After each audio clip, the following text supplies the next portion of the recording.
ಜಿ5 ಇರುವಾಗ ನೀವು ನಿಮ್ಮ ನೆಚ್ಚಿನ ಶೋಗಳನ್ನ ಎಂದಿಗೂ ಮಿಸ್ ಮಾಡಿಕೊಳ್ಳುವುದಿಲ್ಲ. ಅದು ಸಂಪೂರ್ಣ ಉಚಿತವಾಗಿ. ಅಪ್ಪ, ನಮ್ಮ ಅಮ್ಮ ಲಕ್ಷ್ಮಿಯಿಂದ ಏನು ಪ್ರಯೋಜನ ಆಗಲಿಲ್ಲ.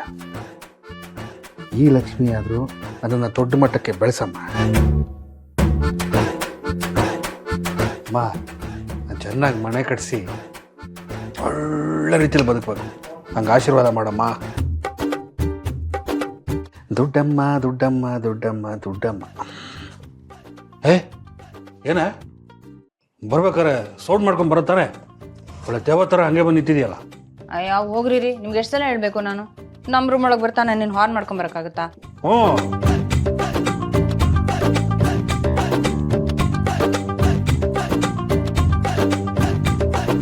ರೀ, ಅದು ಅತ್ತೆ ಮಾವ ಜಾನು ಮನೆಗೆ ಹೋಗ್ತಿದ್ದಾರೆ.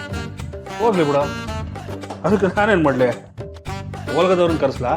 ಬೇಡ ಬಿಡಿ, ಅಷ್ಟೊಂದು ದೊಡ್ಡ ಉಪಕಾರ ನೀವೇನು ಮಾಡೋದು ಬೇಡ. ಆದರೆ ಸ್ವಲ್ಪ ದುಡ್ಡು ಕೊಟ್ಟರೆ ಚೆನ್ನಾಗಿರ್ತಿತ್ತು. ಚೆನ್ನಾಗಿದೆ ಕಣ ಇದು. ಅವರು ಅವ್ರ ಮಗಳನ್ನ ನೋಡೋದಕ್ಕೆ ಹೋದ್ರೆ ನಾನು ಯಾಕೆ ದುಡ್ಡು ಕೊಡಲಿ? ನಾನು ಅವ್ರನ್ನ ಹೋಗಿ ನೋಡ್ಕೊಂಬಂದಿ ಅಂತ ಹೇಳಿದ್ದ. ಏನ್ರಿ ಹೀಗಂತೀರಾ ನೀವು? ಜಾನು ನಿಮಗೆ ತಂಗಿ ಅಲ್ವೇನ್ರಿ? ಅದು ಅಲ್ಲದೆ ಗರ್ಭಿಣಿ ಬೇರೆ, ಹಸ್ರಿ ಬೈಕೆ ಅದು ಇದು ಅಂತ ಖರ್ಚಿರುತ್ತೆ.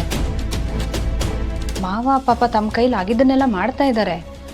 ಆದರೆ ನೀವು ಸ್ವಲ್ಪ ದುಡ್ಡು ಕೊಟ್ಟರೆ ಅವ್ರಿಗೆ ಸಹಾಯ ಆಗುತ್ತೆ ಅಂತ. ಹಾಂ, ನಿಜ ನಿಜ.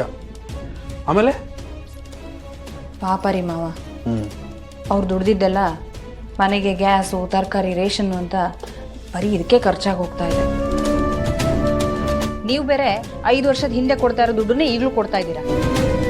ಅದರಲ್ಲಿ ಬೇರೆ ಅದು ಇದು ಅಂತ ಕ್ಯಾತೆ ತೆಗೆದು ಮುರ್ಕೊಂಡು ಬೇರೆ ಕೊಡ್ತೀರಾ. ನೀವು ಕೊಡೋ ದುಡ್ಡು ಯಾವ ಮೂಲೆಗೆ ಸಾಕಾಗತ್ತೆ ಹೇಳಿ? ಮನೆ ದೊಡ್ಡ ಮಗ ಆಗಿ ನೀವು ಮಾವನ ಜಾಗನ ವಹಿಸ್ಕೋಬೇಕಪ್ಪ. ನೀವು ನೋಡಿದ್ರೆ ಇಷ್ಟೇನೋ ಇನ್ನೂ ಏನಾದರೂ ಇದೆಯಾ? ನಾನು ಯಾಕೆ ಮನೆ ಜವಾಬ್ದಾರಿ ವಹಿಸ್ಕೋಬೇಕು? ನಾನು ಜವಾಬ್ದಾರಿ ತಗೋಬೇಕಾಗಿರೋದು ನಿನ್ನನ್ನು ಮತ್ತೆ ಚಿರುನ. ಗೊತ್ತಾಯ್ತಾ? ನೀನೇ ಮಾತಾಡ್ತಿದ್ರೆ ಅತ್ತೆಗೆ ದುಡ್ಡು ಕೊಡಿ, ಮಾವಂಗೆ ದುಡ್ಡು ಕೊಡಿ ಅಂದ್ಕೊಂಡು. ನೀನು ಸ್ವಲ್ಪ ನಿನ್ನ ಗಂಡನ ಬಗ್ಗೆ ಯೋಚನೆ ಮಾಡು, ಆಮೇಲೆ ಉಳಿದವ್ರ ಬಗ್ಗೆ. ಯಾಕ್ರಿ ನೀವೊಂಥರ ಭಾವನೆಗಳೇ ಇಲ್ದಿರೋ ಬಂಡೆಕಲ್ಲಾಗ್ಬಿಟ್ಟಿದ್ದೀರಾ? ಆದರೂ ನನಗೆ ನಿಮ್ಮ ಜುಗುತನ ನೋಡಿದ್ರೆ ನಾಳೆ ನೀವು ನನ್ನ ಮೇಲೆ ಚಿರು ಮೇಲೂ ಏನೂ ದುಡ್ಡು ಖರ್ಚು ಮಾಡೋ ಥರ ಕಾಣಿಸ್ತಿಲ್ಲ. ಯಾವತ್ತೋ ಒಂದು ದಿವಸ ನಮ್ಮನ್ನು ತೊಗೊಂಡೋಗಿ ಬೀದಿನಲ್ಲಿ ನಿಲ್ಲಿಸ್ಬಿಡ್ತೀರಾ ಅನ್ಸುತ್ತೆ. ಯಾಕೆ ಹಂಗೆ ಹೇಳ್ತೀಯಾ? ನಾನು ಇಷ್ಟೆಲ್ಲ ಮಾಡ್ತಿರೋದು ಯಾರಿಗೋಸ್ಕರ? ನಿನಗೆ ಮತ್ತೆ ಚಿರುಗೋಸ್ಕರ. ನಿಮ್ಮನ್ನು ಚೆನ್ನಾಗಿ ನೋಡ್ಕೋಬೇಕು ಅಂತ ಹಗಲು ರಾತ್ರಿ ಕಷ್ಟಪಟ್ಟು ದುಡಿತಾ ಇದ್ದೀನಿ. ಮನೆ ಆಲ್ಮೋಸ್ಟ್ ಕಂಪ್ಲೀಟ್ ಆಗಿದೆ. ಅದಕ್ಕೆ ಇನ್ನೂ ಎಷ್ಟೆಲ್ಲ ಖರ್ಚಿದೆ. ಅದನ್ನೆಲ್ಲ ಯಾರು ನೋಡ್ಕೊಳ್ಳೋದು? ನಾನೇ ತಾನೆ.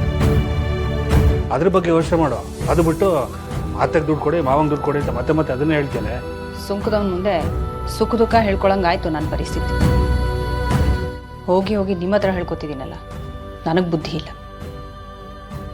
ಹೋಗೆ ಸುಮ್ಮನೆ.